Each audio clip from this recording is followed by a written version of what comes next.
Beavis and Butthead and co-creator of King of the Hill comes a movie about people who go to work.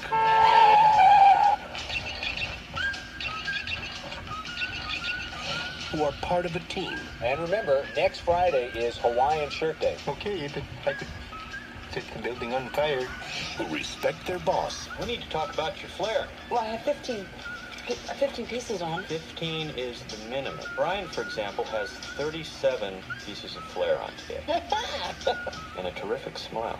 And need to escape. I don't like my job, and I don't think I'm going to go anymore. One of these days, I just keep this piece of... I'm thinking now it might be more fun to just get fired. And I've always wondered what that would take. Oh, Peter, listen. Well, it looks like you've been missing quite a bit of work lately. Well, I wouldn't say I've been missing it, Bob. That's just a straight shooter with upper management written all over him. We're going to be getting rid of these people here. Mr. Samir, not going to work here anymore anyway. You haven't been showing up and you get to keep your job. Actually, I'm being promoted. Thank you, Bob. This is a suck. They're going to throw you out on the street so that Bill Lumberg's stock will go up. It's completely unfair. Anitech deserves to go down. We're just the guys to do it. Tell me about that virus you're always talking about. The one that could rip off the company for a bunch of money. I'm not going to do anything illegal, Peter. Illegal? Samir, this is America. The worst they're going to do is they put you in a white-collar minimum security resort for a couple of months. You know they have conjugal visits there? I might be showing them my O face. Oh. They let you have sex with women? They sure do. Okay, I'll do it. Office Space. So this is Mike Judge's first foray into live-action filmmaking. Of course, he hadn't been known for his work on Beavis and Butthead and King of the Hill. It's actually based on one of his cartoons that he did for Liquid Television called Milton, and was the second film overall, with the first one being Beavis and Butthead to America, and follows it's a satirical comedy that is very much kind of very equivalent to The Office, except much different in terms of its tone. You have a typical 1990s software company focusing on a handful of individuals wearing their jobs, including Ron Livingston, and also you have a subplot with Jennifer Aniston in one of her first film roles after Friends, while she was making Friends, I should say. But the film's sympathetic depiction of ordinary information technology workers garnered a cult following within that field, and the film was not a big hit when it came out. It was a box office disappointment, but it did get good reviews from critics. But as it grew, as the film evolved later on down the road in terms of home video sales, DVD sales, lots of repeats on Comedy Central, it became a cult classic, and it's often considered Mike Judge's cinematic opus in terms of his movies overall, and I can't really blame him for it. This movie is really, really good. It's a very good premise. You have Ron Livingston as this guy who decides one day, you know what, he wants to get fired, and he's going to figure out what it will take to do that, and while he's trying to do that, he's actually being seen as somebody who gets promoted to more and more upper management, while he's also trying to break down the company itself from within, and it's a very funny movie. Jennifer Aniston's very good here. Gary Cole as Bill Lumberg's great. Stephen Root as Milton is very good. I mean, Stephen Root's one of our great actors, man. I mean, that guy can play all these different roles, and sometimes you'll hardly ever realize that that's the same guy that plays Bill on King of the Hill. David Herman, you've also seen on King of the Hill and Futurama. Diedrich Bader, you see Richard Riel from Grounded for Life is also in here. A phenomenal cast overall here, and it's just a funny movie, man. It's a funny movie that really never gets old after so many times of watching it. It's so funny. It's so quotable. I mean, what more do I even need to say about this movie? It's an amazing film. I'm glad it has had the cult following it's had since then, because it really is the best thing that Mike Judge has directed. Even though Mike Judge's films overall are mostly very good. I've never seen a really bad film of his. I think his worst one is Extract, but even that's not terrible. It's just not as good as some of his other films, but it's still what makes Mike Judge so special. I mean, he's never really made anything that I've actually really hated. Even something like The Good Family, which was not a great show overall, but at the same time, it was at least trying to do something funny, and sometimes it would work, but most times not so much. But I still like that show. I still like it. I still like that show. I still like what Mike Judge does. Anytime he has a new project, I'm already set to watch it. I mean, what more do I need to say, man? Office Space. We're four friends. Dude, is it Cartman's mom? Oh, very funny. It is Cartman's mom. Yay! But when the forces of darkness threaten their world, I, Satan, Okay. They had to embark on the greatest adventure of their lives. Where do they come up with this stuff? On June 30th, it's not just another day in the park. South Park, bigger, longer, and uncut. We accidentally replaced your heart with a baked potato. You have about 3 seconds to live. Rated R. Starts June 30th. Oh, I mean, for a South Park movie to come literally less than 2 years after the show premiered, I guess there was some kind of deal at Paramount when they made at Comedy Central when they made the show that they had to make a movie at Paramount. I don't know if that's entirely true or not, but what is surprising is as South Park did kind of take off right away. I mean, they tried to make Trey Parker and Matt Stone into movie stars within the year after the show came out, the previous year with Basketball, and then later on with Orgasmo, which went on to become cult hits. But so basically, in this film, you have a story where you have the South Park crew. They're going to sneak into an R-rated film starring Terrence and Phillip, after which they begin swearing. The mothers urge the United States to declare war on Canada for allegedly corrupting their children. And Stan, Kyle, and Cartman take it upon themselves to save Terrence and Phillip from being executed, while Kenny, who dies in the movie, no surprise, tries to prevent a prophecy involving Satan and Saddam Hussein's intent to conquer the world. And it was pretty clear that this movie was kind of preparing itself for the inevitable backlash this movie was going to get. The film tackles a lot of things that it tackles what South Park usually does best. They tackle topical issues like censorship, bad parroting. They also parody and satirize stuff like the Disney Renaissance, the animated films that were coming out there, and musicals such as Les Miserables, and controversy surrounding the series themselves. And there was a lot of debate between the MPAA and Trey Parker and Matt Stone, who went on to go into numerous problems with the production process, including a title change that would have been called South Park All Hell Breaks Loose, but they couldn't call it that. And the film received an R rating just 2 weeks before it was supposed to come out. And there's a lot of F-bombs in this movie. There's so many F-bombs in this film. Supposedly what they did, apparently one of the things that they had to deal with was the fact that apparently 400 F-bombs get you an NC-17 rating. So what they decided to do, they basically had 399 F-words in this movie. It's still the most F-bombs that are dropped in any animated film, or any film in general, I think. But like 399 F-bombs to avoid an R rating. One off from getting an R rating. That takes a lot of balls to do. And you know what? The movie pays off big time in the end, because, man, this movie's friggin' amazing. This is everything we've come to expect from South Park at this point. And it delivers the best laughs and the best moments of any animated film ever. It's just such a brilliantly funny movie. The songs in here are top-notch. The songs are done by Mark Shaman, who's done great scores over the years. The Truman Show, The Addams Family, just a ton of great scores. A lot of the scores for Rob Reiner's movies. He wrote a lot of the songs on NBC Smash, a very underrated show. There is not one bad song on this album. This is one of the greatest soundtracks you will ever hear. I mean, Kyle's Mom's a Bitch, Up There, Loud Resistance, it's another Sunday morning in our beautiful, quiet, little redneck mountain town. It's not the title, but you get the idea here. But it's just like, for everything that they had to do, they put a lot of effort into this movie. And this is a film that not only worked then, it still holds up after all these years. This is a film that still gets funnier and much more clever and much more smarter as the years gone on. Almost 25 years after this movie come out, this thing is still relevant even by today's standards. And like I said, man, they put their all into this movie. I mean, this is a film that manages to make not just a good South Park movie, but an incredible animated movie that adult audiences can really enjoy. It's a great musical that for people that do not like musicals will definitely get a kick out of. It's an amazing film. It fits the style of South Park so well, and it's definitely one of the best animated movies ever made. If you have not seen South Park Bigger, Longer, and Uncut by this point, get off your ass and do see it, man, because it is well worth the watch. It is one of the best animated films you will ever see. It's worth it. South Park Bigger, Longer, and Uncut.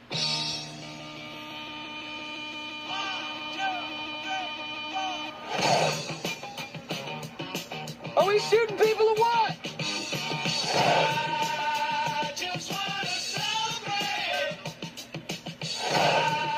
I'm talking about millions in Kuwaiti bullion.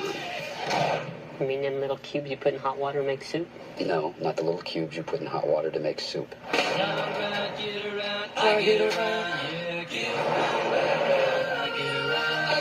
Stay back! Orders from President Bush. You open that door now. Where's the gold? Saddam stole it from the sheiks. I had no problem stealing it from Saddam. You inform this gentleman we need a vehicle of some kind. Cannot take. We definitely take. Many nations, both working together. God bless America, and God bless a free Iraq. Now, what do you say, my friend? Cannot give car. Okay, I guess we'll buy them.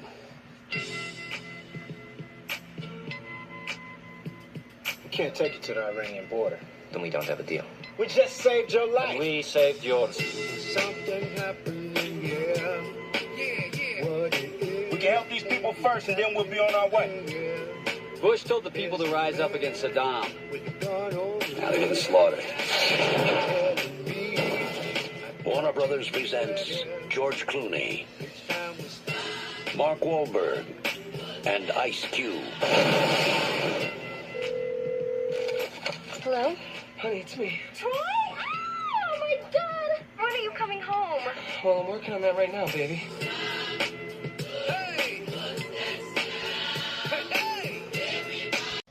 So the story is that you have 4 American soldiers. They go on this gold heist that takes place during the 1991 uprising in Iraq against Saddam Hussein following the end of the Gulf War. So in a way, it's kind of a war equivalent to and a precursor to what George Clooney would be doing with Ocean's 11 just a couple years later. But this is the film that put David O. Russell on the map as a director. It was widely acclaimed when it came out. It was a massive hit at the box office. It was also big for a number of other reasons. One, I believe this was actually the first film made about the end of the Gulf War, or around the Gulf War. I could be wrong on that. In fact, let me just double check just to make sure I'm not giving you bum information. I'm not seeing anything else, but I think this was the first studio film that was about the Gulf War, not as a documentary, but as a film written as a straightforward feature film about what happened in the events of the Gulf War. And of course, you have George Clooney. Coming off, this is the first film he did after leaving ER after 5 seasons, and this was the film that kind of turned his film career around after a couple of stumbles in '97 with Batman and Robin and The Peacemaker. Even though The Peacemaker was a success, but Mark Wahlberg, this was a chance to show his acting chops as well, and Ice Cube as well. I mean, Ice Cube had been in a couple of other films mostly targeted to one specific audience at this point, so to have him opposite guys like George Clooney and Mark Wahlberg, that's a pretty big deal. And John Ridley is another familiar name here. He went on to write the Oscar-winning script for 12 Years a Slave, which went on to win Best Picture. And the movie itself is just a ton of fun. It's a really good, well-made film that just has so many different elements to it that just really are well done. Like, there are so many iconic moments featured in this film. Like that scene you see in the trailer where you see I think it's the Humvee that's driving up, and you have the Bart Simpson right there with "I Get Around" playing in the background. I mean, when that's played in the movie, it's played very well. It's a really good, visually pleasing scene to look at, and the film knows how to manage both the elements of both a black comedy as well as a little bit more of a dramatic edge to it. It's a well-made film, and it really knows how to take full advantage of all the opportunities that it has to work with it. It mixes a lot of different elements in there. It makes for a really thought-provoking film. And the performances are top-notch. George Clooney is giving a good performance here. So is Mark Wahlberg. So is Ice Cube, Spike Jonze, Cliff Curtis. This cast also includes a lot of other notable names that you may be familiar with. Got people like Nora Dunn, of course, Jamie Kennedy, Micheletti Williamson, Holt McCaney, Judy Greer. Jim Gaffigan has a cameo in here. So does Elias Shawkat from Arrested Development. I mean, they packed in some pretty good names in here. Everybody in here works with the material they have here very well here. And like I said, it's a good mix of action, the comedy elements, the comedic elements, the dramatic elements. It's all put together in here, and it's just what David O. Russell does so well, and that's why he really took off after this film came out, and everyone kind of knew what kind of a director he would be, because he later go on to make a lot of other great films of this caliber, that showcases what his potentials were as a director. And it's a great film. I don't think I need to say anything more about this film that hasn't already been said already. If you have not seen Three Kings, you are doing yourself a major, major disservice by not doing so. Important growth stages of the vessel's humanless, the larval, the pupa, and the right vessel. The route of travel to the right vessel is humanless. Begins in the portal tube, passes through the tube, and exits here at the vessel as humanless. Keeping in mind that correct entry time to the right vessel is crucial. being John Malkovich. Rated R. Quite simply, the premise is that you have John Cusack playing a puppeteer who finds a portal that leads into the mind of John Malkovich, and John Malkovich plays a satirical version of himself, and hilarity ensues, and really, it's one of the most chaotic movies you will ever see, but God, it's freaking brilliant. It's one of the most amazing films ever. The writing of Charlie Kaufman, the direction of Spike Jonze, the concept alone is amazing. Like, John Cusack, Cameron Diaz, and Catherine Keener are great in this film. And John Malkovich, the fact that he's able to have a ton of fun making fun of himself in this movie, it's brilliant. Like, it's one of the most hilariously brilliant films you'll ever see. It's so crazy. It's so bizarre. It has one of the most bizarre twist endings you'll ever see. And it's absolutely amazing. I don't really need to say more about this film. It hasn't already been said already. If you have not seen Being John Malkovich, you need to check this movie out because it's so chaotic, it's so bizarre, it's definitely worth the time. So, never surrender. From out-of-work actors. By the sons of Warvan, I shall avenge you. To outer space heroes. You will save us. We are actors, not astronauts. DreamWorks Pictures invites you to bravely go. Hi, little guy. Where no comedy has gone before. Tim Allen, Sigourney Weaver, Galaxy Quest, rated PG. Starts Saturday, December 25th everywhere. So if you don't know what Galaxy Quest is, shame on you, but it's basically a parody of and an homage to science fiction films and series, most notably Star Trek and its fandom. The film depicts the cast of a fictional cult television series, Galaxy Quest, who are drawn into a real interstellar conflict by actual aliens who think the series is an accurate documentary. And as I mentioned, Alan, Weaver, and Rickman are among the cast, including Tony Shalhoub, Sam Rockwell, and Daryl Mitchell. This is a really damn good movie. It's a film that parodies and satirizes the Star Trek fan base, but it also really honors them too. I mean, a lot of the several Star Trek cast and crew members really did praise the film, and some people have literally considered this to be part of that the Star Trek film series, even though this is not a Star Trek film. Even though this film is now technically part of Paramount Pictures now, since they bought all the DreamWorks' films, But this movie really is funny. Even if even if you've never seen a Star Trek episode, you can really just get into the storyline alone and just be like, this is really damn funny stuff. This is probably the best film Tim Allen has ever done. I mean, honestly, this is probably the funniest film he's ever been involved in.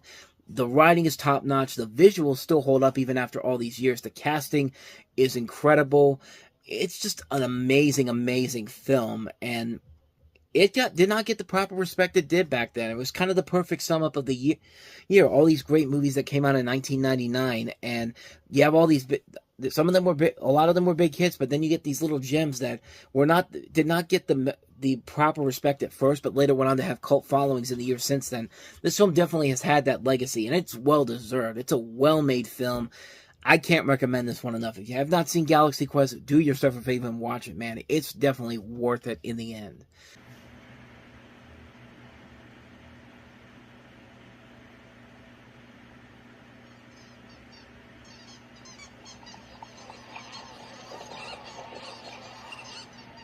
It moves! It is coming! It is coming!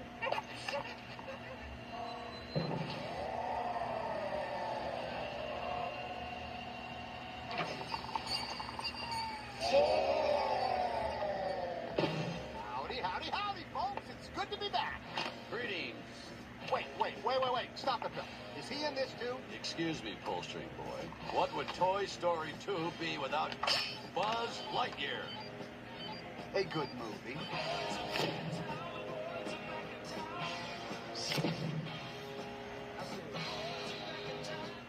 This is, of course, the sequel to the first computer-animated film ever released, which was Toy Story, which means that this is also the first sequel based off of a computer-animated film and Pixar's first sequel in general. The history behind this movie is one of the most amazing things that you will ever see. Let me just kind of sum up everything that went wrong with this movie to where it eventually became. This was originally envisioned as a direct-to-video sequel. It was produced in a separate building without Pixar. It was going to be part of the Disney direct-to-video library, pretty much on a small scale, as most of the main Pixar staff were working on A Bug's Life. The story reels proved promising, but then Disney decided to upgrade it to a theatrical release because of it. But Pixar was unhappy with the film's quality, so John Lasseter, who was actually going to take a break after the promotional run of A Bug's Life, had to come back in. The story team from the first movie had to redevelop the entire plot over one weekend. And the idea, here's the craziest thing about this whole thing. Most Pixar films take years to develop. This thing, the established release date could not be moved, and the production schedule for Toy Story 2 was compressed in 9 months. They had 9 months from the time the movie came out to when they made these changes to make a movie. That is a lot of work to do on a film like this. And just when you think that it couldn't get any more insane or so much time had to be put into this, you also have to take into account that there was even a point when this movie was being made where somebody actually lost the movie. They had trouble finding the movie at some point. There was a lot of panic all around, and then all of a sudden, but luckily somebody actually did manage to save the movie. So just think about what had to happen here. You had to complete the film in 9 months, and then all of a sudden, this moment when you accidentally delete the film and you're in panic mode, and then luckily someone saves the film overall, and lo and behold, you're able to still get this out here. And then the fact that this movie had to be had to be made in that short amount of time, everybody was working their butts off to get this done. I read here that they have a lot of the overwork led to people with carpal tunnel syndrome, repetitive strain injuries. I mean, this is something that, like, this is the equivalent of watching an NFL football team having injuries every single game in the season. Like, that's how bad this was. And you would think that after all of that, after everything that this film had to go through to get this film out in time for November, this thing probably would have been a disaster. This is the type of film that development hell projects are mostly notoriously known for. And this thing probably could have crashed and burned easily. And yet, after everything that happened, between the 9 months it took to get this movie out, they not only made a movie that was actually good, not only great, but somehow better than the original Toy Story. That is amazing to think about. It's a hard thing to top something as great as the first Toy Story film.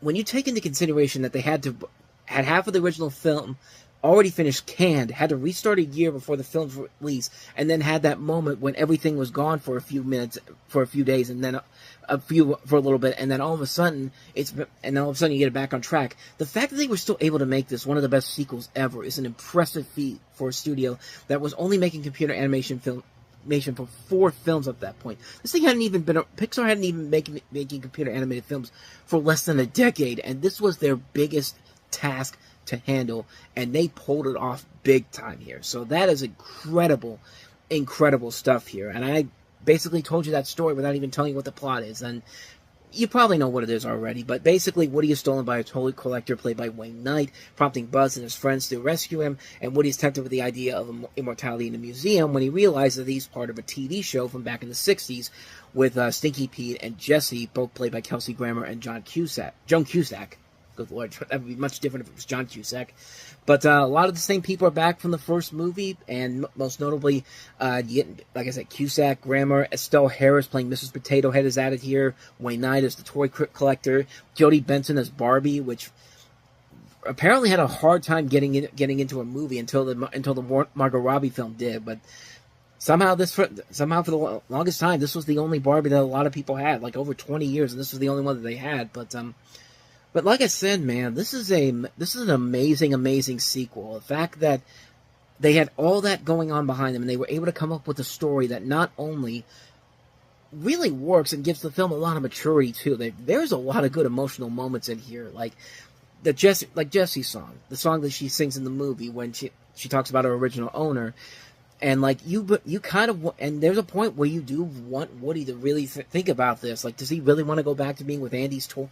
Or know that, or accept the idea that he has kind of a small family here that they can last forever in here, and you do kind of feel the dilemmas here. Like there's not an element in here where something is forced into this film that doesn't feel genuine or doesn't feel legitimate, and it does have I will admit, kind of a twist that you don't see coming at first. Like, even after a couple times you see it, you do kind of catch on immediately, but that first time you see it, it's just kind of like, oh, I didn't see that coming at first. Like, but on top of that, they all add all these other elements to it. The comedy is much better. The animation is much better.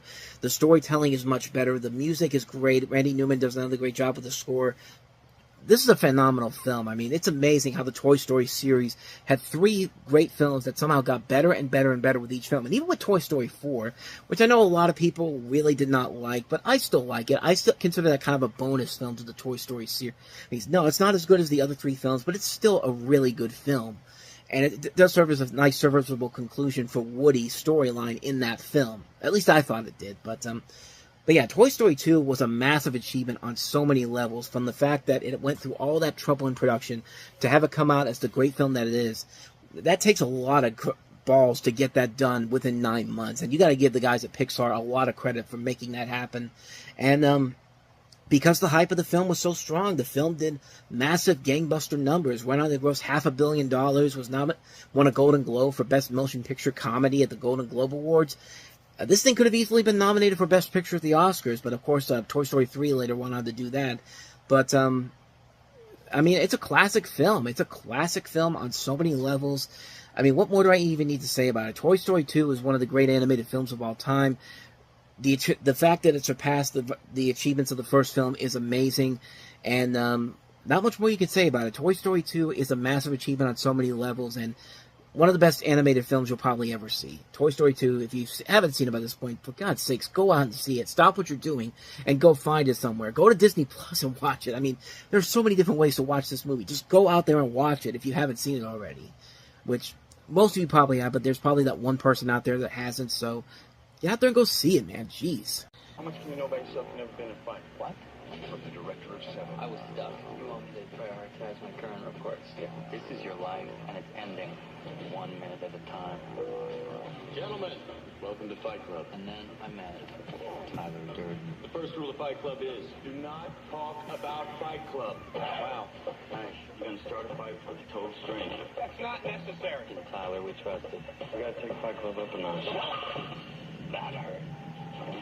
I'm stopping this. It's already done. Shut up. Brad Pitt, you were looking for a way to change your life. You got it. Edward Norton. It's too much.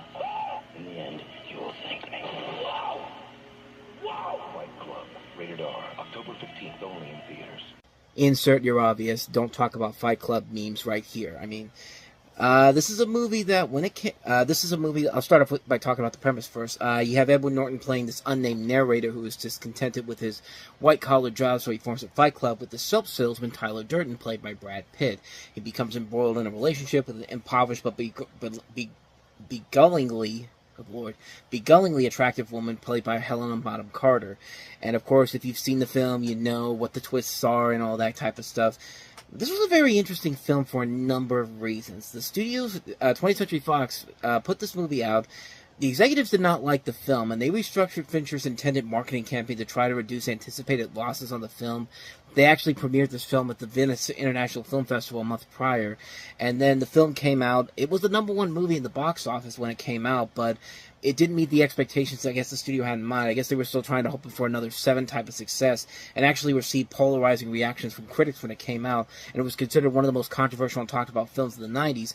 But like most movies like this, the film later found an audience through home video. It became a cult classic and caused media to revisit the film, and it's considered by many as one of the definitive cult movies of its time. And you can't really argue that when you see the film. This is a really good film, based off of a novel by Chuck Palahniuk, who also made a very good underrated film called Choke with Sam Rockwell, and it came out a couple years after this. Really good film if you haven't seen it. Definitely check that one out. But yeah, not much more I can really say about Fight Club that hasn't already been said already. I think it is a film that has so many great quotable lines to it, some great memorable moments to it.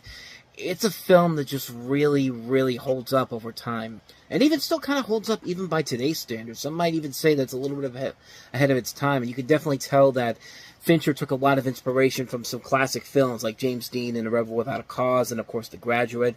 And you could definitely see a lot of those pieces in here. It's a really damn good movie. It's a film that I think holds up well over time. It has gotten better over time. Just so many great memorable moments to it, so many great quotable lines, so many great visuals. I have nothing really more to say to this film that hasn't already been said already. It's a classic film. It's a really good film that you really should see if you have not seen it already, especially if you like David Fincher's work. This is definitely one of his stronger films overall. Fantastic film. Can't recommend this one enough anymore. So, that's Fight Club. Blackmailed my boss for almost $60,000. That's these bears. What? Her parents are trying to take an active interest in me. I'm so proud of you. You didn't screw up once.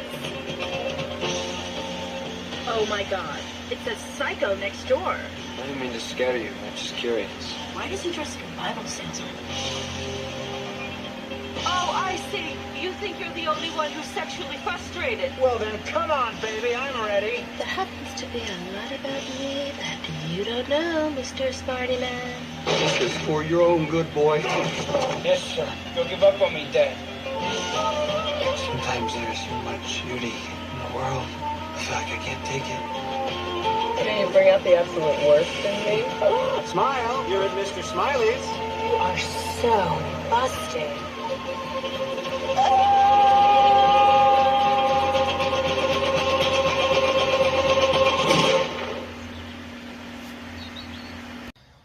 This is a story about how you have this guy played by Kevin Spacey, who's an advertising executive who has a midlife crisis when he becomes infatuated with his teenage daughter's best friend, played by Mina Suvari.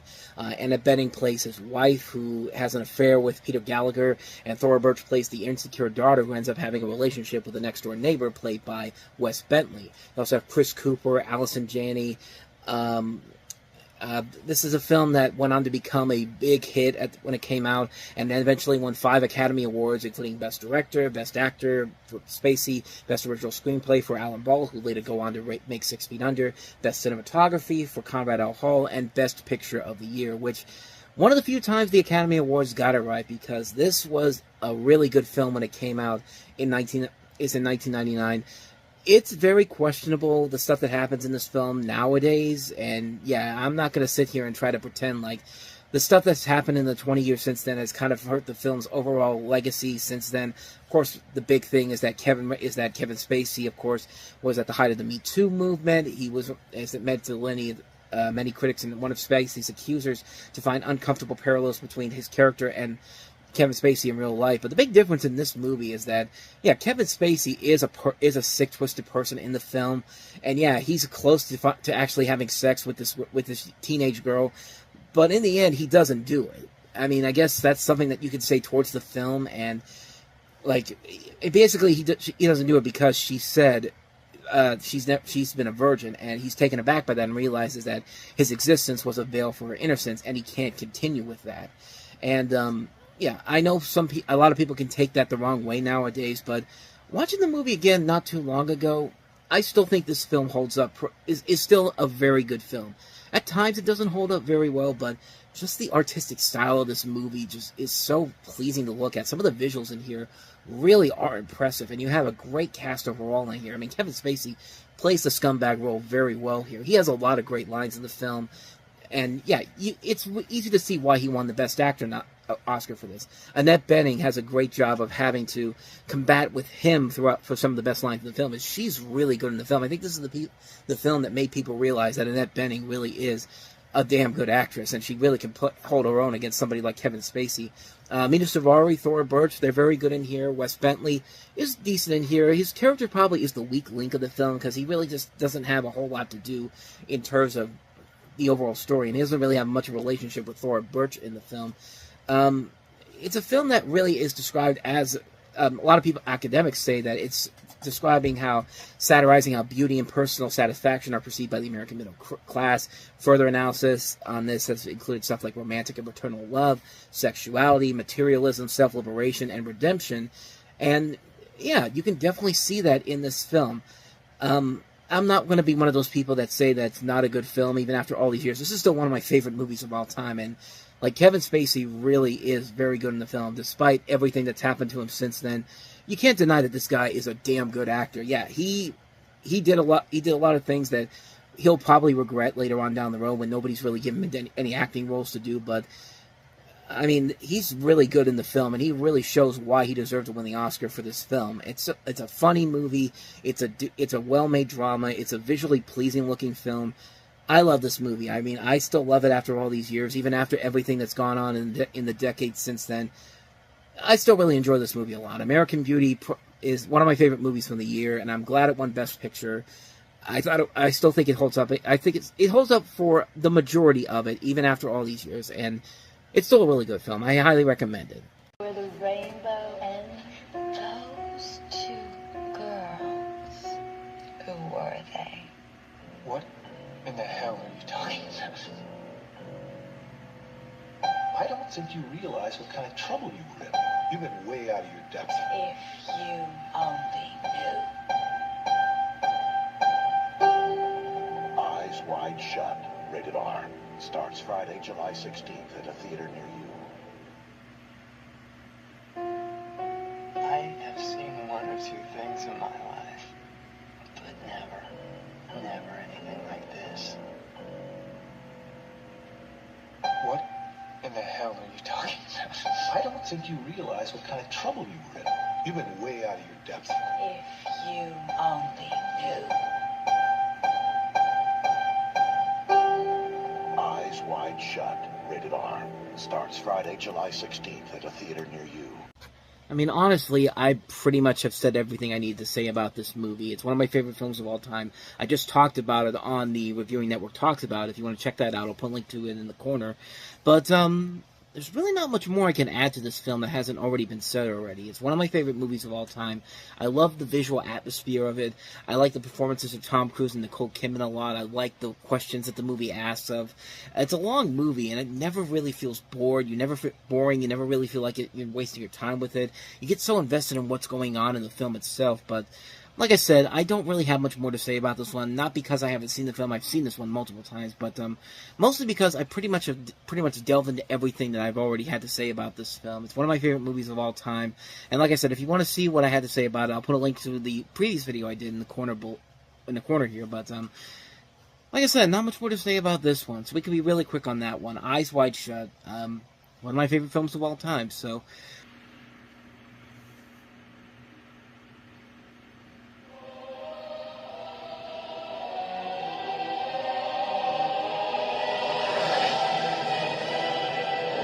2 nights ago, SATCOM radar detected an unidentified object entering Earth's atmosphere.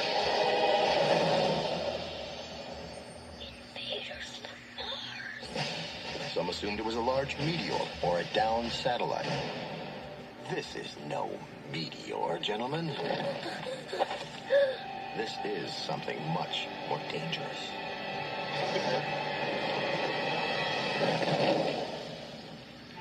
So, I guess you're not gonna hurt me, huh? This is unbelievable. This is the greatest discovery since television or something. Hey, big metal guy! I got food here for you!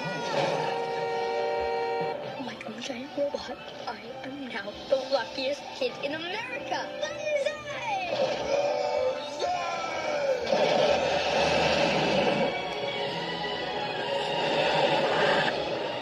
All systems go! Blast off! Hey there, Scout. Get Mansley. I work for the government. Now, why would you tell your mom about a giant robot? Mom! No privacy! Sorry. What are you talking about? Where's the giant? For some reason, the army is in our front yard, Mr. Mansley. We must stop it at all costs. Go to Code Red. Repeat, Code Red. We've gotta help him! Hogarth, no! We gotta hide! Hey, stop! There's a kid in his head! You can't protect him, Hogarth. Warner Brothers Family Entertainment presents the story of a young boy and a giant from another world. You can fly? Who became a hero on this one. You can fly! The Iron Giant.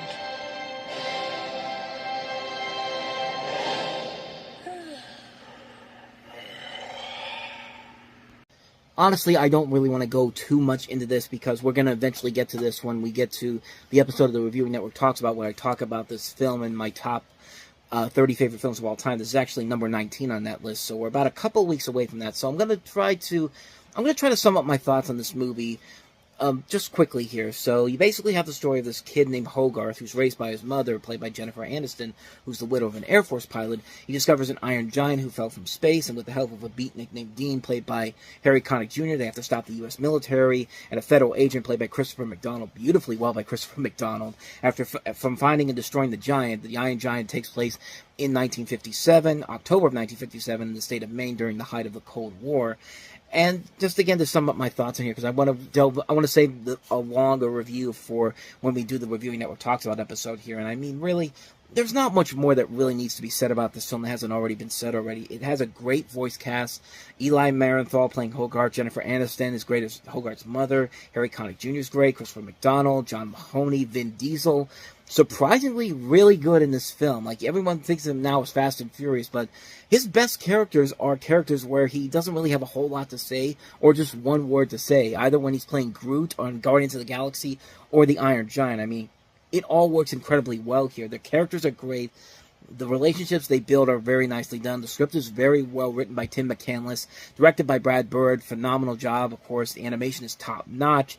The end of the movie is such one of those moments that it brings anybody to tears. Men, women, you name it. I mean, it's hard to sit through, man. It's just one of those things. It's like one word, and like you're trying to keep it together, but when he says that, it's just like, it's hard not to feel emotional after that. It's just something that, it's unfortunate this film bombed, because it was one of the biggest bombs that came out, but kind of like with Mystery Men, it had a really terrible marketing campaign. That trailer was great and all, but if you look for the commercials for the video release, and especially the TV spots, they did not do this film justice whatsoever. And of course, because of Quest for Camelot, it was another black mark on Warner Brothers Animation trying to compete with Disney, which led to, after this and Osmosis Jones, the studio kind of dropping down their expectations, because it was a great film, but it still did not make the money they wanted to. But it did go on to have a cult following over the years, largely because Warner Brothers really did believe in it. And if you watch Cartoon Network and the WB every Thanksgiving, they would play it 24 hours a day on Cartoon Network, and it would show up on the WB as their big Thanksgiving movie. And it helped to build the audience for this film, and it really has continued to grow all these years, to the point where the Iron Giant has been in not one but two big WB films in the last couple of years, Ready Player One and Space Jam: A New Legacy. So needless to say, the legacy of this character has continued to grow over the years. But like I said, I'll delve more into what I really like about this film when we get to that episode of the other show the Review Network talks about. But The Iron Giant, what more can you say? Classic film, one of my favorite films of all time. They're hunting, looking for another victim. She dreams his crimes before they happen. And I've been dreaming of you. Get out of my brain. Get out of my brain. And there's only one place to stop him. How do you know me? I'm not telling. You think you can scare me, you sick? You can scare me, scare me, scare me. Annette Bening, Aidan Quinn, Robert Downey Jr.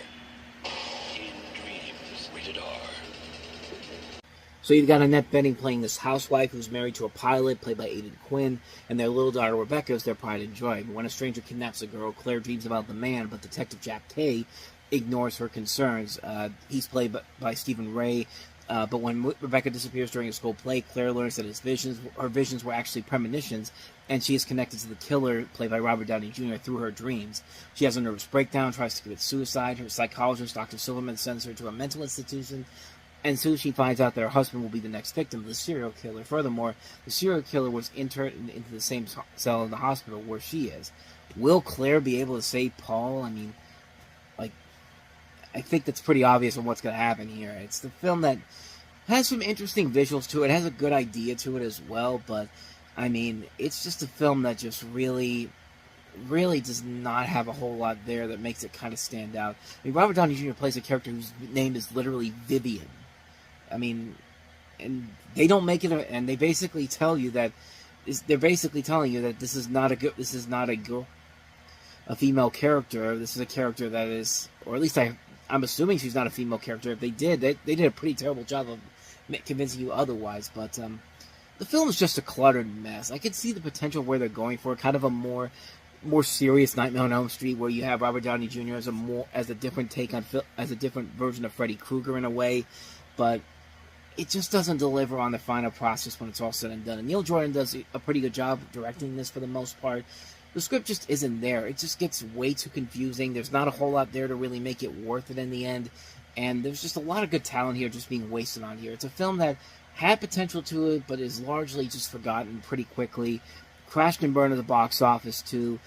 Critic-wise, it did okay, but nothing to say that you needed to check this one out. And sadly, that's all I can pretty much say about this one. It's sadly a film that you probably would be best to kind of avoid it because it's not really all that great. But despite the talent they had there, In Dreams is probably one that you should dream about not seeing anytime soon. Where reality is an illusion. Where imagination turns to fear. There is no escape. Don't you love it here? From the haunting. Liam Neeson. Catherine Zeta-Jones. From the director of Twister and Speed. The Haunting, rated PG-13. So this is, of course, based off of Shirley Jackson's The Haunting of Hill House, which has been previously adapted into a film by Robert Wise in 1963. This is the second time that story's been adapted into a film. Toy boat. And you follow a group of people who are gathering at this estate in western Massachusetts for a volunteer study on insomnia, only to find themselves plagued by paranormal events caused by the connection to the home's grim history. And you see the names there: Liam Neeson, Catherine Zeta-Jones, Owen Wilson, Lily Taylor, among the names involved in here. And this is John DeBont, who also gave us Twister and Speed. And let's just not beat around the bush on this film. This is a terrible movie. This is a horrible movie. Even if it wasn't connected to the original The Haunting, this is just a bad film altogether.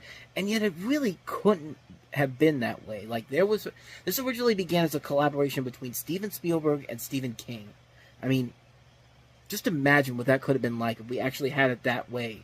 They actually worked on a new adaptation of this, largely inspired by the Robert Wise version, but then after creative differences, they took the project away, and King retooled that script into Rose Red, which became a very successful miniseries over at ABC. And then Spielberg, meanwhile, commissioned a new screenplay written by David Self. And David Self is a name that has written such films as he wrote Road to Perdition, which is a great film, but he also wrote The Wolfman, the Benicio del Toro Wolfman, which, yeah, that's not off to a good start here. But, I mean, the biggest problem with this movie is just that, did you see the trailers for it? I mean, this is literally the thing they tried to sell the movie on. These are its eyes. Weren't you? Yeah. They thought that was going to be the selling point for this movie. And shockingly enough, that's the best special effect this thing has, because, my God, the overabundance of CG in this movie is just... It's unbelievable how bad it is. Like, it's really, really bad. And it shockingly gets worse than what I just showed you right there. This thing cost $80 million to make. And in 1999, to have CG effects look that terrible, that's a huge problem. But if that was the biggest problem with the film, then this film probably wouldn't be that bad. But no. They had to dumb down this movie to a level that is unbelievably terrible, that only somebody like the Nostalgia Critic could put it together in a rant so easily. But since I don't have time to get that, here's my little YouTube poop pretty much summing up the thoughts on The Haunting. Oh God, there are so many complex issues here. Moron here. All right, and then we're gonna see Eleanor literally defeat him with the power of love. Oh, it's so inspired. It's so ingenious. Hey, I don't care if it was laughed off at the Disney afternoon. I'm the adult. I write adult thing. That's stupid. Psychological issues.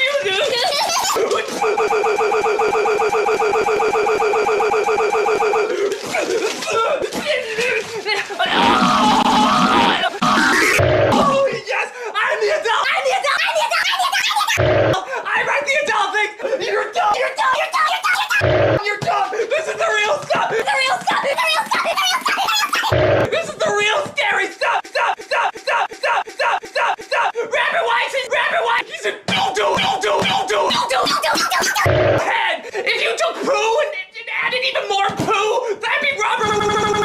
shockingly, that probably is what happened when they put this movie together, because you cannot be this stupid to try to dumb this story down as much as it does here. Like, the whole purpose of The Haunting is it's supposed to be not like this. It's supposed to be a story where you're not supposed to be told everything that's going on. You're supposed to have these secret elements to it. Like, you're not supposed to know who's holding Eleanor's hand. That was one of the big things in the original film. The ending of that film has much more of a meaning behind it. But no, in this film, it's about family. It's about, like, saving these kids that are already dead, by the way. And, like, you know, there's this woman just goes crazy and basically sacrifices herself for no reason whatsoever, because, like I said, these kids are already dead, and it's like you're going after this horribly rendered CG creation. And like I know I'm not going into as much of a rant as somebody like the Nostalgia Critic probably would have done. Go watch his review. That's done much better. But man, this is not good. Not a good film whatsoever. It's an abysmal mess of a film, which thankfully finally got the proper treatment that it is almost 20 years later with Mike Flanagan's The Haunting of Hill House miniseries, which is a massive, massive achievement. It's not only a good retelling of the original Haunting story, but it's a damn good miniseries. I mean, it's Mike Flanagan, man. The dude is one of the great horror creators we have right now working in film. So, I mean, you can't really. You need to go check that out. You need to go see The Haunting of Hill House. The Haunting of Hill. Is it The Haunting of Hill House or The Haunting of Hill Manor? No, it is The Haunting of Hill House. For some reason, I thought it was The Haunting of Hill Manor, but no. Go watch that. It's far superior. It's Mike Flanagan. That pretty much needs to be the only selling point for that particular film. But it says a lot when The House on Haunted Hill, which has nothing to do with this, was a far better horror movie than what this was trying to be. And that one wasn't even trying to adapt the original Haunting in any way, shape, or form.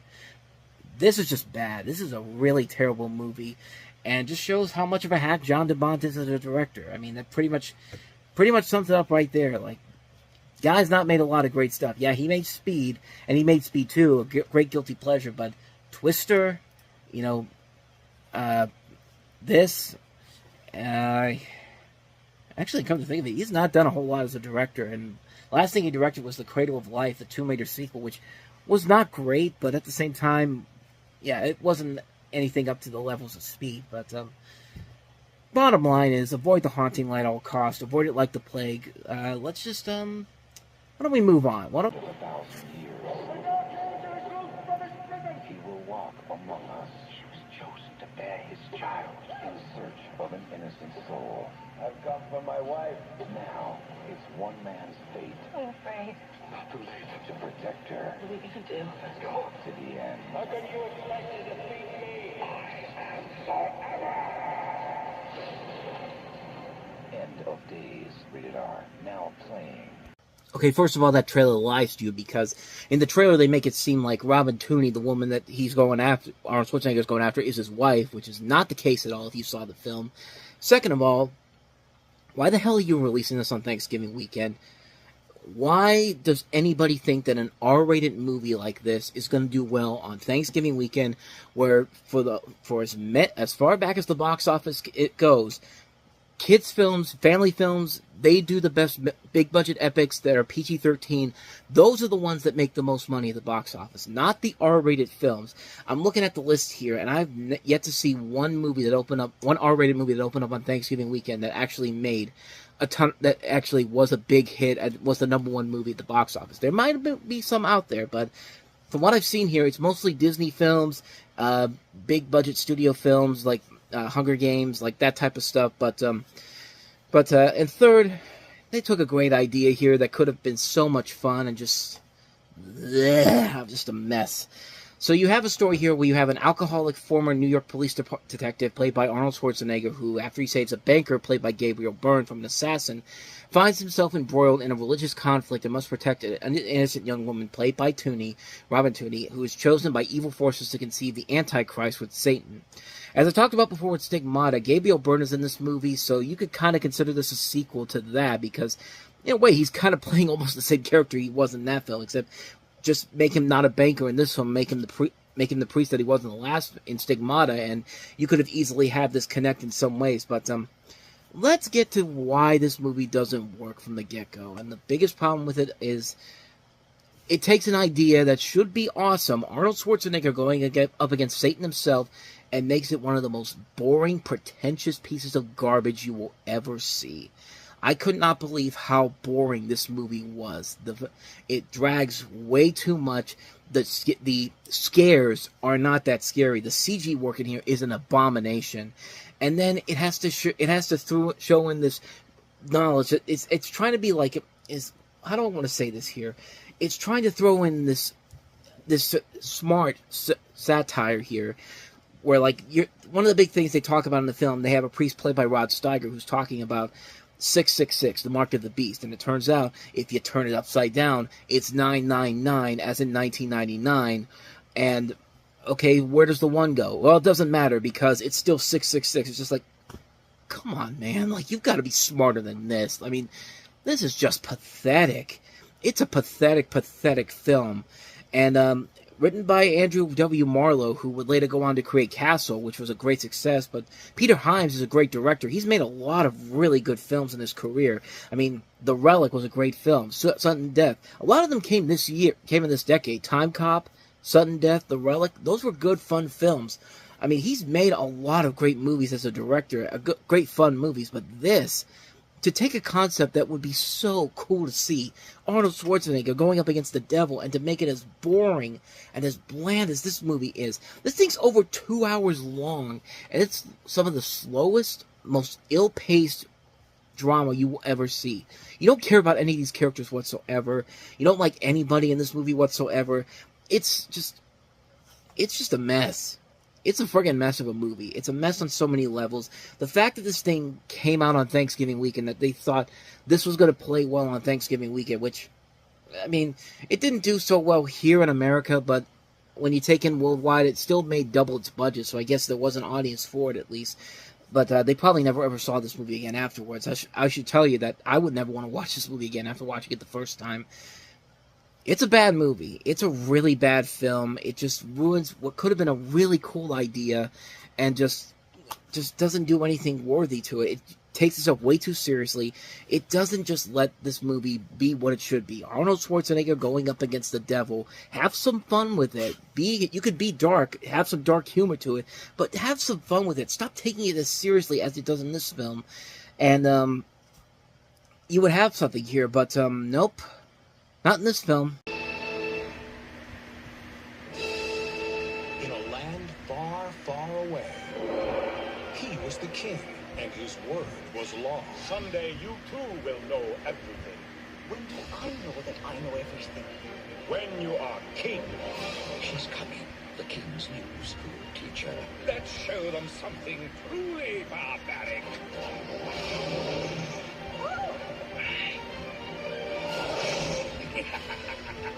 Where is school teacher? Now, a woman with a mind of her own. I won't have soldiers at my door. You will stand here and meet royal children. Will open his eyes to a changing world. You've never been outside? What? Royal children outside Palace? Getting to know you, getting to feel free and easy. Warner Brothers Family Entertainment and Morgan Creek Productions invite you into a mysterious kingdom where a trusted friend plots betrayal. I will be ruler of Siam. Ooh, that scare me. A servant girl will find her strength. Who are you? An object, like rug given to king. A prince will defy his father. Servant girl and prince forbidden. And the king will discover the true power of friendship. You have been great help to me. I'm speechless. For once. Come, discover all the magic. All the music. And all the adventure of The King and I. Etc., etc., etc. So yeah, what that trailer doesn't also tell you is that it's actually produced by Rankin Bass, the company that gave us Rudolph the Red-Nosed Reindeer and Frosty the Snowman. In fact, the director of this is Richard Rich, who also gave us The Swan Princess, which was also a Disney knockoff, but at least it was trying compared to this movie. I mean, this is loosely based off of Rodgers and Hammerstein's musical of the same name, and loosely you'll automatically see right away if you watch the film how loosely this thing starts off with. But we'll get to that in just a second. But it portrays a fictional account of English school teacher Anna Linaolens, played by Miranda Richardson here, as in her historic encounter with the King of Siam in the royal court. And Martin Vidnovic plays Monkoot, and you also have Ian Richardson, Daryl Hammond, Adam Wiley. The songs in the movie are pretty much taken from the musical, and they said that the writers of this took creative liberties with the history and the source material for the musical in an attempt to make the film palatable to all audiences. And yeah, they did that. And like I said, right from the get-go, the film literally begins with the villain of the film, who is Kralahome, who's actually a friend of the king in the musical. But here they're making the bad guy because, hey, Disney had the same thing too. And let's give him a comic sidekick too, played by Daryl Hannah, who's got this really bad Asian voice that he adds on to this role. I mean, that's one of the things that's wrong with it. But his first thing he does when he sees the school teacher is like, I'm going to give her a massive sea serpent and try to kill her, even though I need her to be part of my plan to take over the kingdom. And that is just one of the many problems with this movie that you'll see right away. The scenes in here make no sense. The animation is really, really sloppy. Like, the Swan Princess was at least trying to put together some nice animation and actually have fluid animation at times. But this, you could just tell that this was just a really bad film right from the get-go. It's just kind of like, the jokes aren't funny. Everybody has a sidekick, a comic sidekick in here that they were clearly trying to sell toys off of. I mean, this is a film that was just, it's almost it's not as bad as Quest for Camelot, but it comes pretty damn close to being a straight-up Disney knockoff in the worst possible way. Like, nothing about the story makes any sense. It has no charm to it. The animation is not that great. The music is not that great either. And I honestly can't really delve into this much more in a way that could actually add to something to it. If you want to see a better example of how to look at this movie, go watch the Nostalgia Critic's King and I review, because he did that a whole lot better, covering the history of the story, which has quite an intriguing history with the many different versions they've done of this. But yeah, it was actually one of two films based off of The King and I we got in 1999, the other being Anna and the King with Jodie Foster, and we'll find out later on down the year how that turned out. But this one, not so much. They don't want to conquer us. They don't want to study us. All they want... Oh, not another ticket. ...is a place to crash.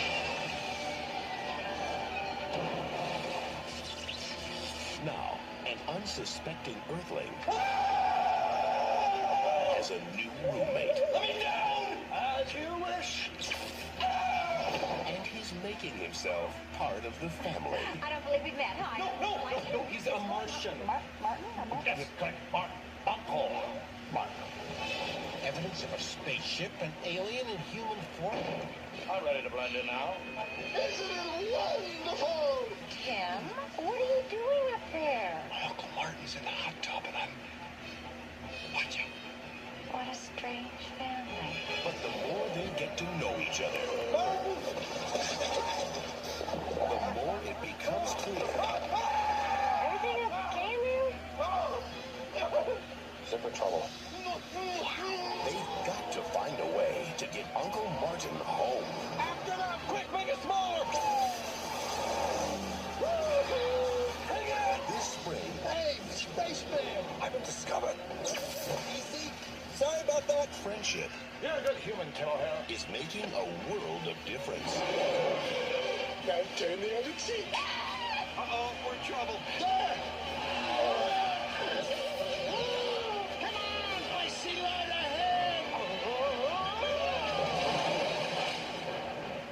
Where the heck are we? Hey, honey, where's the newspaper? In the bathroom, right where you left it. I don't know. We're out of air freshener. Uh-oh. Do it now.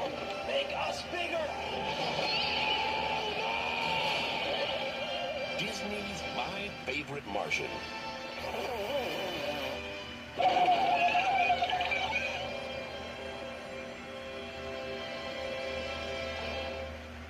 I mean, we've kind of talked about where Disney's live-action department was at this point.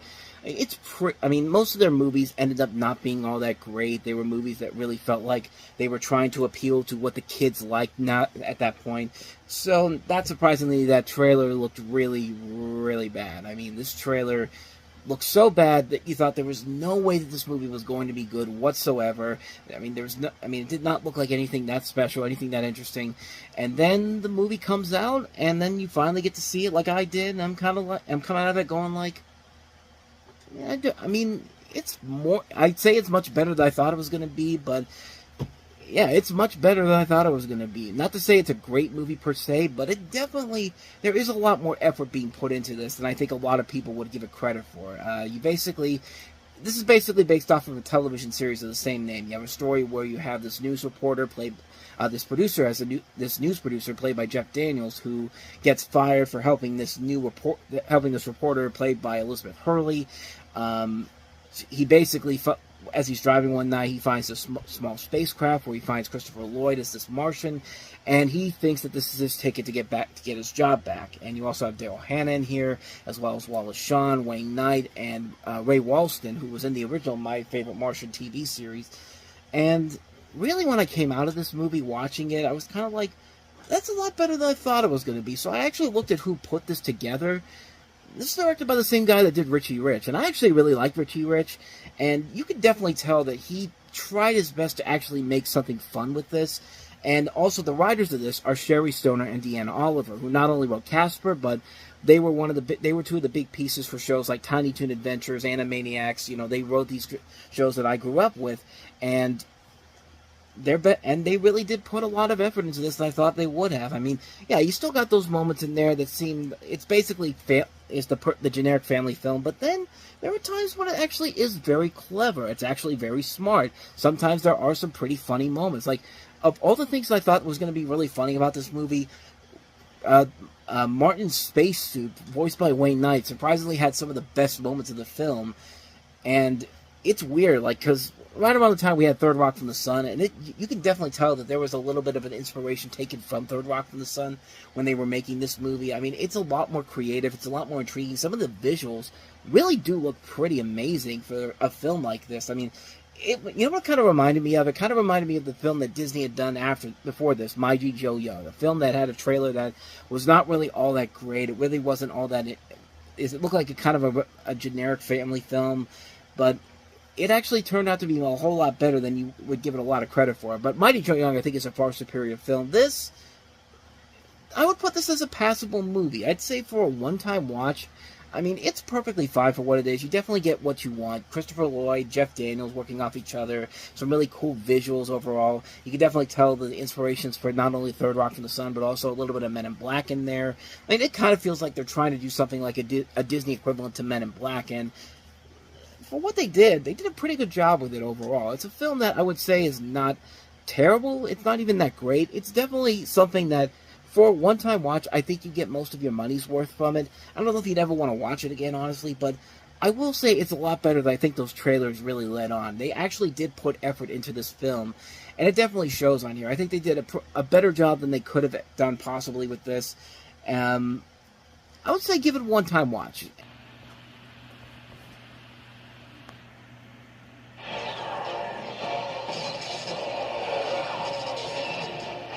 After years of scientific research, the United States government is about to turn one ordinary human being into the weapon of the future. I need more hose! 60-watt light bulb. Careful. He's going into VTech. We're losing him. Clear! Now, the world will finally meet the ultimate crime-fighting tool, Inspector Gadget.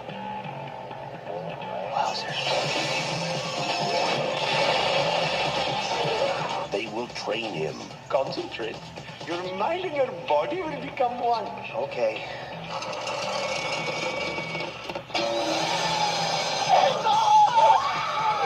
They will equip him. You bought me a car? Just say, go Gadget Mobile. Go Gadget Mobile?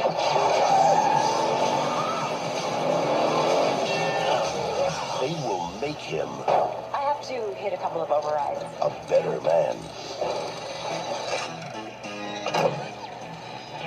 Thanks. Sure. Walt Disney Pictures presents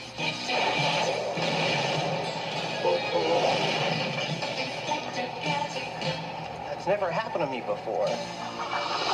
Inspector Gadget. I don't know what you're up to, Claw, but you'll never get away with it. Oh, how cliche, Inspector. I think somebody's been watching too many Saturday morning cartoons.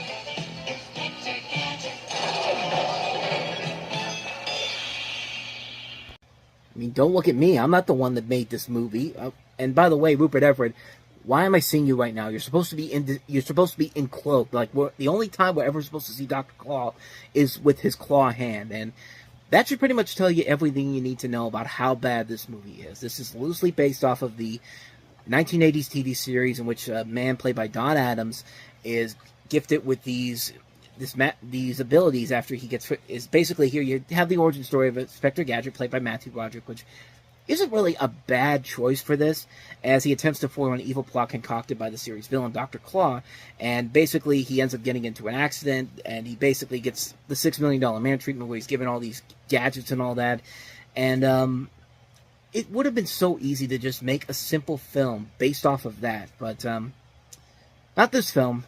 Not this film whatsoever. I mean, it's pretty bad. It's not a good adaptation of the source material, and but in its defense, though, like I said, I would rather take this than basically whatever the hell The Haunting was any day of the week. But this film had a lot of problems. You see in that trailer there, you see a lot of stuff that was not in the original film. If you ever saw the original film in theaters, the original film was cut down to 78 minutes long, from an original runtime of nearly 2 hours long. And, you know, they basically cut it down after test screenings, and a lot of that stuff is on the cutting room floor and has never been shown to anybody. And, you know, maybe if you put that stuff in there, then more than likely this probably would have worked a whole lot better. Like I said, Matthew Broderick wasn't a bad choice for Inspector Gadget. I thought he fit the role well enough. But what this film could have really been, I mean, I'm looking at some of the development stuff that they have here. Some of the best people in Hollywood were attached to this at one point. Universal was going to make a film version of this in '93 with Ivan Reitman producing it. And, you know, Ivan Reitman could have made this work. When Inspector Gadget moved to Disney, they went to the Farrelly brothers, who were going to write and direct it. They even wanted Martin Scorsese to direct it. And imagine the world we could have lived in if Martin Scorsese would have directed this film. But at the same time, how the hell do you go from Martin Scorsese to the dude that directed Cool as Ice? This is directed by David Kellogg, who did Cool as Ice, but had more success with the Seinfeld and Superman commercials that aired during the Super Bowl in '98. And Steven Spielberg himself was actually considered to be was thinking about being an executive producer, but he was going to work on Saving Private Ryan instead, which worked out for the best for him. Even the casting, all the names I'm seeing here probably could have made this a lot better. Like Cameron Diaz was considered for the role of Dr. Brenda, played by Jolie Fisher in this, but she turned it down for Any Given Sunday, which was probably the right move. Brendan Fraser turned it down on account of working on George of the Jungle. He could have probably made this work. Look at the names. I'm going to read the names here. Like Kevin Kline, Steve Carell, Tom Hanks, Tim Allen, Mike Myers, Jay Moore, Jerry Seinfeld, Mel Gibson, Dana Carvey, Michael Keaton, Adam Sandler, Robin Williams. All those guys probably could have made this work well. When the Farrelly Steven Spielberg was even considering people like Chevy Chase and Steve Martin. The Farrelly brothers' choice was Jim Carrey.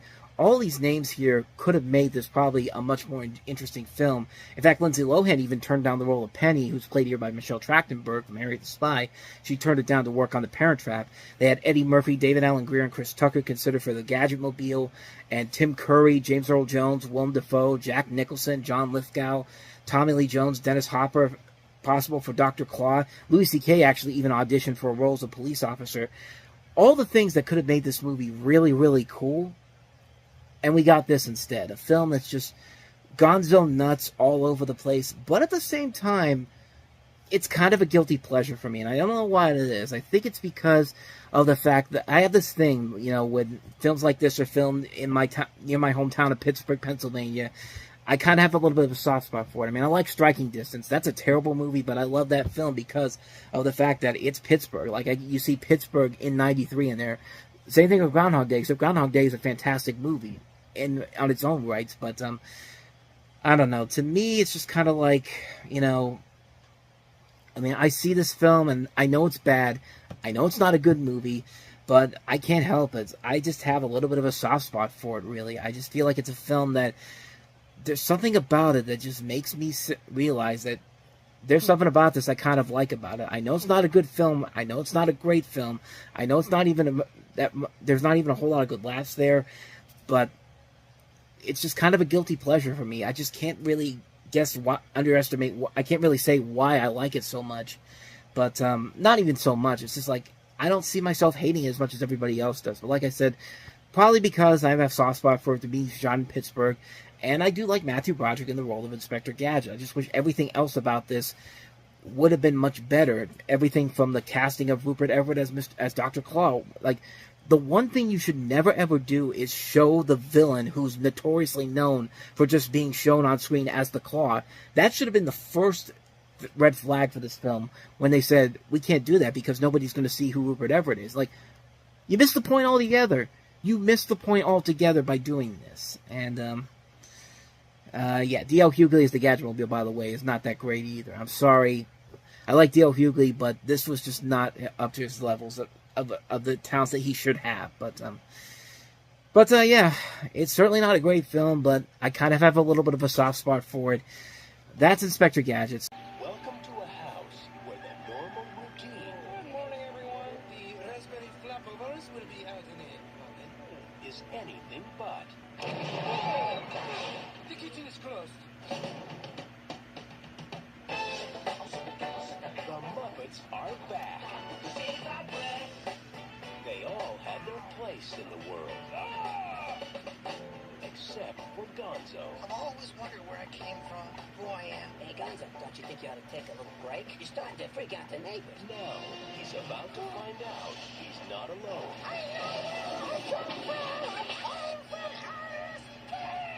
You look terrible. No. I'm just fine.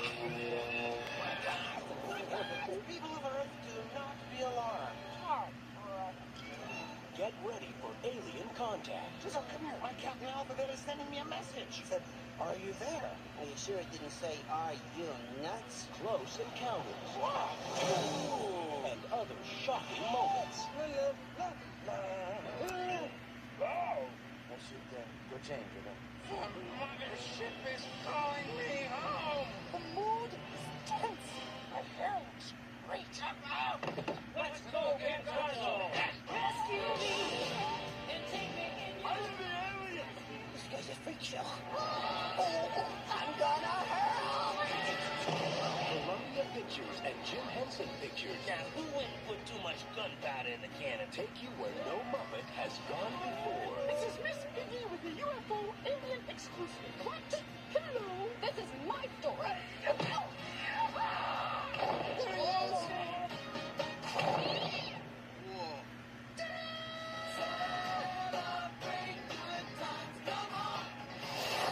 Muppets from space.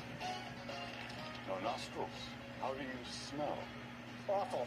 Trust me, I'm his roommate. So this is the second film that Sony Pictures had done with Jim Henson Pictures, the first one being The Infamous Buddy.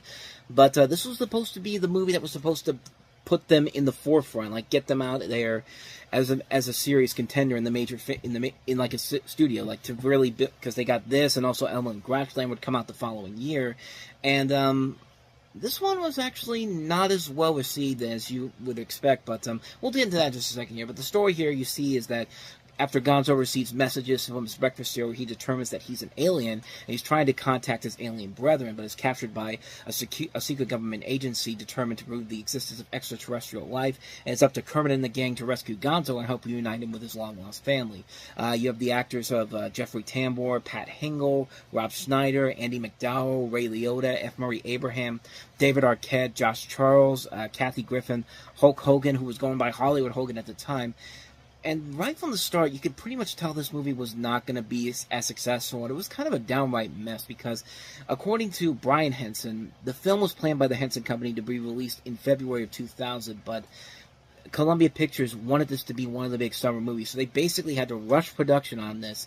And on top of that, because of that, there was less advertising for the film, and you have it sandwiched between competition like Tarzan and then Inspector Gadget, as well as a ton of other big summer movies. I mean, for God's sakes, this was one of the greatest summers ever, and they thought that they were going to really try to compete with this. And if you're going to compete with that, you should have done it a little bit beforehand, way beforehand on that front. But this is also the first Muppet film to not be a traditional musical film with original music. Instead of opting for a soundtrack, a primary consisting of classic soul and funk tracks. Like early drafts of the film had original music, but including a song Eye to the Sky, which was written and recorded by Ween, which was not included on the soundtrack. In fact, I don't even know if that's actually available, but the song was supposed to be intended to be sung by Gonzo. There was another song that was supposed to be I'm Gonna Go Back There Someday from the film that was originally in the Muppet movie.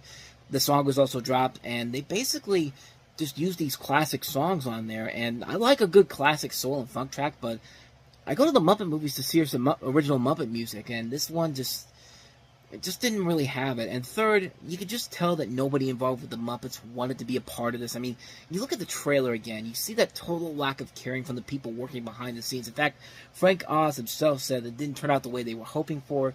They were going as far as describing it as not up to what it should have been, or nor the movie that it wanted to be. And I mean, you look at Elmo and Grouchland that came out the same year, and it looked like they took more care into that movie than it did with this film. And even that one was not that great. We'll eventually get to that one once we get to that one. But, so with all the production chutzpah, Muppets from Space seemed to be doomed to fail on arrival. And, they bring in an outside director for the first time since the Muppet movie, Tim Hill, who, of course, would later go on to direct stuff like Alvin and the Chipmunks, Max Keeble's Big Move, Garfield 2, Hop. Of course, he's the man who gave us the SpongeBob movies, which, there was at least something in there, at least. And the first Alvin and the Chipmunks movie, I'll give it credit that it's the most tolerable of those movies. But those films are not that great either. But there was just no way that this thing was going to live up to the expectations that we'd expect from a Muppet film. And sure enough, it did turn out to be a disappointment. The story really doesn't work. We're really expected to believe that Gonzo was an alien this whole time. Like, I understand the reason why most of the Muppet movies work is because they're self-aware of the story. It's not supposed to make any sense. But this time around, you can't really ignore it. It's a bad story that should have had some more thought to put into it before they filmed it. And because second thing is that the songs aren't original. I mean, the music here really is lackluster. It's okay to hear the Muppets sing a popular song in 30-second ads, but in a movie like this, I mean, what's the point? Like, the live actors this time don't really seem to fit in with the Muppets. It's a shame because Jeffrey Tambor can be very funny in nearly everything he's been in, but he feels like he's just wasted here. He's not really given a whole lot to do. This is probably the only Muppet movie where I see where you could tell they were just forcing the cameos in here for no real reason whatsoever. Like, any kid out there in 1999 is going to really know who Ray Liotta or Josh Charles are. Not so much. I mean, at least in my opinion. And fourth, and this is probably the biggest overall fault of the film, is that it's just not funny. The jokes are just not funny. We go to these Muppet movies to see these beloved characters make us laugh our asses off with clearly written and sometimes very silly jokes, but we don't get any of that this time around. We got the same problem that we see in most kids' movies nowadays, where they're just forcing us to laugh at something, and some of the worst possible jokes they can give to these characters. And you could just tell that there was just something wasn't right in Denmark when they were making this movie. But yeah, Muppets from Space really is a big mess of a film. You can honestly tell there was a lot of production problems. You could tell it was rushed. Everything about it just failed miserably, and it's a shame because you know these guys can do so much better than this. And if they had gone with their original plan, this thing probably could have been a whole lot better. But as it is, it was just a major misfire, and it would take us 12 years to finally get a really good Muppets film again with the Muppets involved. And we'll eventually get to that when we get to the 2011 film. But as far as Muppets from Space goes, it's the one that I watched the least. I watch all the other Muppet movies so many times. This one, not so much. So Jim West. Wow, he has a style no one can touch. Oh, he's so graceful. A reputation no one can top. He's so courageous. And a wild side no one can tame. Now I'm working. Will Smith. Nice head. Kevin Kline is Artemis Gordon. Kenneth Branagh and Salma Hayek from the director of Men in Black, Wild Wild West. Available now on DVD and video cassette. So basically, the plot of this is that Will Smith plays Jim West, and Kevin Kline is Arthur Gordon, Artemis Gordon. They are two U.S. Secret Service agents working in the West. They have to protect the President Ulysses S. Grant, played also by Kevin Kline, and the United States from all manners of dangerous threats during the American Old West, including a bad guy played by Kenneth Branagh. You also have Salma Hayek, Ted Levine, and Emmett Walsh, and yeah, talk about a movie that was trying to literally rip off everything that Will Smith and Barry Sonnenfeld did with Men in Black, because holy mother of God, they did not even hide the fact that they were trying to create their own Men in Black with this. But yeah, Wild Wild West, the TV series from the 1960s, it was never anything like this. And a movie that was so bad that Will Smith literally had to go to the person that played Jim West to apologize to him for making this movie. That's how you know this was a bad move on Will Smith's part. It was a film that literally kind of slowed down Will Smith's growing star power. I mean, we've talked about it before. He turned down The Matrix to be in this movie. That should tell you everything you need to know there, but you could just look at this movie and just see, like I said, they were trying to rip off Men in Black on so many levels, but Men in Black works because it's based off the source material. They had a good script. They had good chemistry between Will Smith and Tommy Lee Jones. Great direction by Barry Sonnenfeld. Everything that happened in that movie could make sense in that universe. Nothing in this universe makes any sense whatsoever. I mean, this whole movie is unbelievably bad, and I went to go see this on the big screen when I was little. I liked it when I was little, but then again, I was only 10 years old when it came out, so I'll pretty much like anything if you put it on the big screen. I go to a movie theater once every week, but no, when you watch this again many years later, you start to realize that, yeah, this is not a good movie. And like I said, it's literally taking from all the things that Men in Black did. We gotta have Will Smith in there. We gotta have Barry Sonnenfeld, the director. We've gotta have the soundtrack, which is it's probably the more successful thing that came from this movie than the movie we actually did. That soundtrack is pretty damn good, but unfortunately it's attached to this film here. And hey, you know what? John Peters finally got his wish. He finally got to have his big mechanical spider, and unfortunately it's in Wild Wild West. Oh my God. Was it really worth it, dude? You really wanted this in a Superman movie that much that you had to put this in Wild Wild West. Man, this is a terrible film. This is a horrible, horrible movie. Is there anything about this movie that's worth it? A couple things. I mean, Kevin Kline, he's doing the best he can in here. I don't think he should have gotten nominated for the Razzie, but at least he's trying. At least he's trying to say, "Hey, my name's attached to this. I'm gonna put some effort into this." But Kenneth Branagh, I'll give him credit. He's trying to do something that's completely outside of his norm, even though it didn't really work out in the end. He was still not a very good villain. But yeah, other than that, though, there's really not much more I can add to this movie that hasn't already been said. This is not a good film by any means necessary. This is an insult to the television series. Even if you've never seen the TV series, this is an insult to just movies in general. There was a great TV adaptation by Warner Brothers that came out in the mid-90s that was based off of a Western. That was Maverick, the Richard Donner film with Mel Gibson, Jodie Foster, and James Garner. That was a much better representation of that show and how to make that into a modern setting and actually make it work. Here, no, this is clearly peak late 1990s, where you gotta throw all these big special effects, and we just gotta have our own Men in Black. I mean, we gotta have our own Men in Black at Warner Brothers, and yeah, that did not work out so well for them, and really, there's not much more I can really add to this film. This is a terrible, terrible movie. Great soundtrack. Kevin Kline's at least trying. That's pretty much all you can say about Wild Wild West.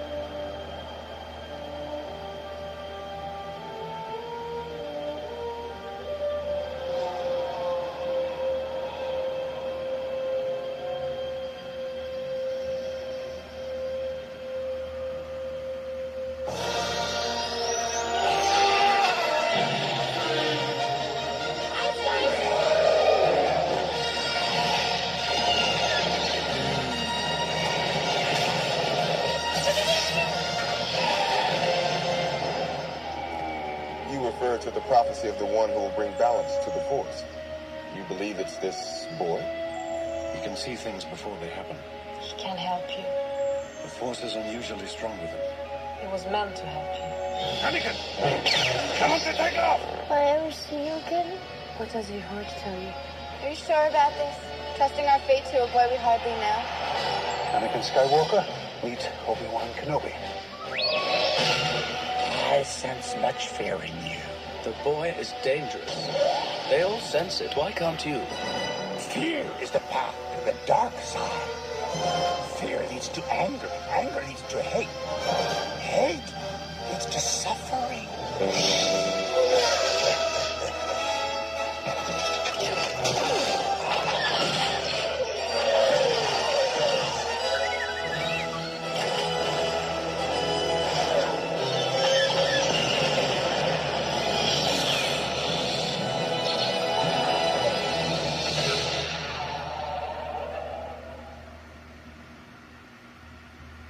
So the story of Star Wars The Phantom Menace is that it's set 32 years before the original trilogy, 13 years before the formation of the Galactic Empire. During the era of the Galactic Republic, it follows Jedi Master Qui-Gon Jinn, played by Liam Neeson, and his apprentice Obi-Wan Kenobi, played by Ewan McGregor, as they try to protect Queen Padme Amidala, played by Natalie Portman, of Naboo, in hopes of securing a peaceful end to an interplanetary trade dispute.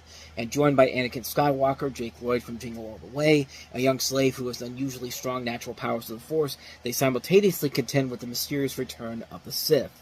And of course, I don't need to tell you that Anakin Skywalker is eventually going to turn into Darth Vader. And this will be the only time you ever see Jake Lloyd, because in the next film, he's Hayden Christensen. And like I said before, when this movie came out, this was the movie of its generation. This was a movie that everyone thought was going to take the world by storm before it even came out, which it did. I mean, like I said, back in November of '98, when that first teaser came out that we just showed you there were stories about people who just paid to movies like The Waterboy, the Rugrats movie, A Bug's Life, only to see the trailer and then got up and left. That's how big the anticipation was.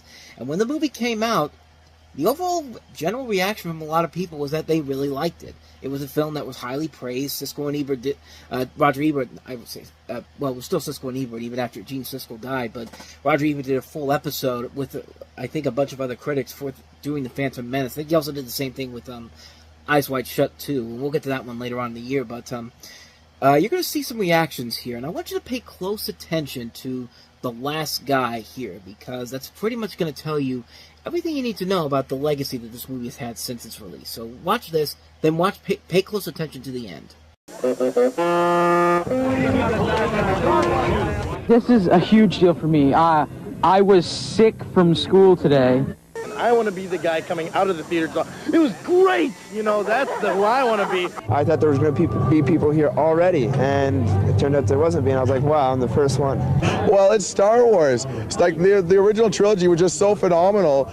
People have been awaiting this for like 16 years. It's grabbing history and maybe going with it and becoming part of it and giving a story to our children. It's going to be one of the many wonders of the world. There are now 8 wonders of the world, one of them being this movie. We've been waiting since the last one came out for 16 years, so this is a big thing. I mean, we've been waiting a long time.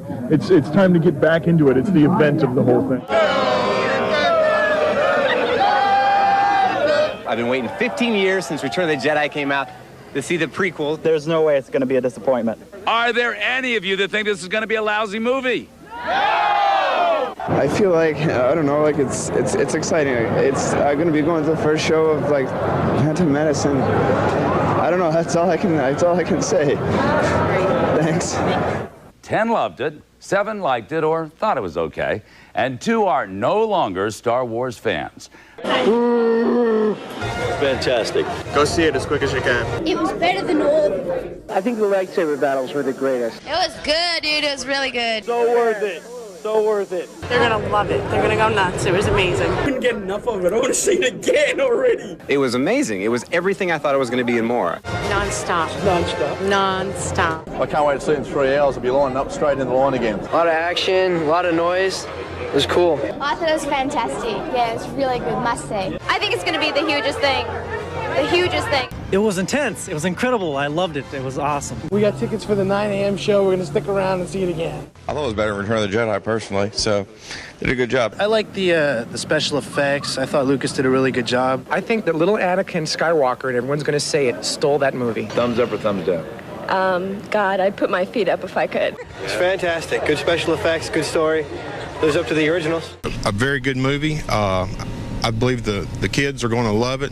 It is worth every minute of it. We've waited 16 years for this moment. An unbiased opinion, how was the film? I'd give it a definite thumbs up. It was like new because all the guys were new and you didn't really know how everything fit together before. So intense. I mean, my heart was beating. It's still beating now. And I just screamed, literally. What do you think, Cole? With the White? Yeah. And who's your favorite? Darth Maul. Pandemonium. Everybody was out there just screaming, yelling. When Lucasfilm logo came up and 20th Century Fox came up, that was the best. I like Darth Vader. Okay. He's a little kid. You want to marry him? What? You want to marry him? You don't want to marry him? It'll be a great movie 20 years from now. It'll be part of 6 great movies. Unless the next 2 really suck, but I don't think they will. What'd you think of it? I think it was an excellent movie. I think Mr. Lucas did a fabulous job. Special effects were wonderful, and the storyline was wonderful. And I'm going to probably come back and watch it a couple more times. Like that long-eared alien dude, I mean, he always messed up, but he ended up helping his army and stuff. I thought it was pretty good. Thumbs way down. You didn't like it? No, I think I deserve a public apology from George Lucas. That guy knew. That guy knew right from the get-go that, yeah, this was a gigantic disappointment. But at the time, we all bought it. We all bought into it. I know I bought into it when I saw it for the first time. I didn't see it in theaters, unfortunately. I waited for it to come out on video. And, you know, I mean, what else do you need to say about The Phantom Menace at this point that hasn't already been said in the years since it's come out? It's a gigantic disappointment on a number of levels. Yeah, the visual effects can still look very impressive to this day, but I've said it, as I've always said, the visuals don't make the movie. I mean, you can not just rely solely on visuals and not expect a normal audience member to look at your product and go, what else do you got? And then you have nothing else to work with here. And there is a decent mix of practical and CG effects here. I mean, you got to give them credit for that. I will give them credit for that. Yeah, the action sequences are nicely done. The design of Darth Maul is really cool, but it doesn't help when the villain can be killed off so quickly before we even get an idea how much of a threat he is, which he really was not. I mean, he looked cool. He had the double-edged lightsaber. I mean, that was awesome, but he dies pretty quickly. Like, they took him out pretty damn easily. I mean, yeah, you got Liam Neeson, you got Ewan McGregor, you got Samuel L. Jackson among your cast, but you also have Jake Lloyd as a young Darth Vader. And listen to that for a second. You're telling me that Darth Vader, voiced by this big black guy, James Earl Jones, grew from the kid that played Arnold Schwarzenegger's son in Jingle All the Way. Get the hell out of here. And the less I have to say about Jar Jar Binks, the better. I mean, honestly, do I even need to say anything more about The Phantom Menace? It's just a terrible movie. It's a gigantic disappointment. It failed to live up to all the hype they set up after all these years. And it's just not a good movie. And I'm sorry. I know that I've said this on many other shows in the past and on the website as well, but I would gladly take the sequel trilogy over anything from the prequels, because the prequels were bad from the beginning, but towards the end, they were kind of finding that groove again in Revenge of the Sith, and then they kind of ruined that with the final couple minutes of that film, trying to wrap everything up. At least with the sequel trilogy, you still got 2.5 solid films, and then Rise of Skywalker, which was completely destroyed by the internet, basically, after what they did with The Last Jedi. Disney was pretty much screwed in what to do with The Rise of Skywalker. I'm telling you, they did not. That was not supposed to be the intention for The Rise of Skywalker. They got the internet involved, and they just completely ruined whatever plan they had to do with that. And I still blame the internet for ruining that, because Star Wars fans on the internet really have no idea what the hell they want. I'm sorry, that's just what it is. But I mean, really, there's not much more I can add to The Phantom Menace there that hasn't already been said, and I'm sorry, after all these years, I still don't like it. I still really do not like it, but I will give it this much. At least it's better than the worst Star Wars movie ever made, which comes after this, which is Attack of the Clones, but that's 3 years down the road, so we'll eventually delve into that once we get down there. So, is there anything else I really need to add to this? Probably not, but, I mean, to sum it all up, and like I said, it's really a disappointment. You expect so much better. You don't expect it to have as many bad elements to it that this movie has to it. But like I said, some of the visual effects are really cool. Some of the action sequences are nicely done. They have a good cast overall. I mean, it's a bad Star Wars movie, but it's not the worst Star Wars movie. That'll be with Attack of the Clones when we get to that one. But yeah, not much more to say about that. That's the Phantom Menace. We just don't understand them. He's delusional. Don't have a cow, Basil. TriStar Pictures presents South, the story of what can happen when babies know too much. You the one, baby. Speak too well. I gotta get a disguise. Okay. And get a little too big for their diapers. I don't know what you're feeding that kid. We're gonna get some. Baby geniuses. Rated PG. Speaking of great directors who took a major step down from their previous works, would you believe that this is the same guy that gave us films like Black Christmas, Porky's, and A Christmas Story? I wouldn't believe it, but unfortunately this is what happens. You basically have a story that really kind of explains itself. These babies are basically geniuses. They can talk like humans. They can talk like him, and they're also super spies apparently. And this film had the distinction of being the first full-length feature to use CGI for the synthesis of human visual speech. 2D warping techniques were used to digitally animate the mouth shapes of the babies, which were really shut with their mouths closed, which should have been the way to do it. You should have done it like Look Who's Talking, but no. We got to give this the 90s edge because we have this technology that we can use now to make these babies actually move their mouths. And bad move on that part. In fact, everybody in this movie, it's a bad move on their part. Kathleen Turner, bad move. Christopher Lloyd, bad move. Kim Cattrall, bad move. Peter McNichol, really bad move. Ruby Dee, really bad move. What more do I even need to say about this movie? This is a terrible film that somehow made its money back. This thing only cost $12 million, and it was apparently enough of a success that Sony basically made a sequel with Bob Clark again. Again, what a downfall from A Christmas Story almost 20 years prior to this. It's just like, wow, man. Like, did it really get that bad for you? I don't think I need to say anything more about this one. This is a terrible movie. Baby geniuses.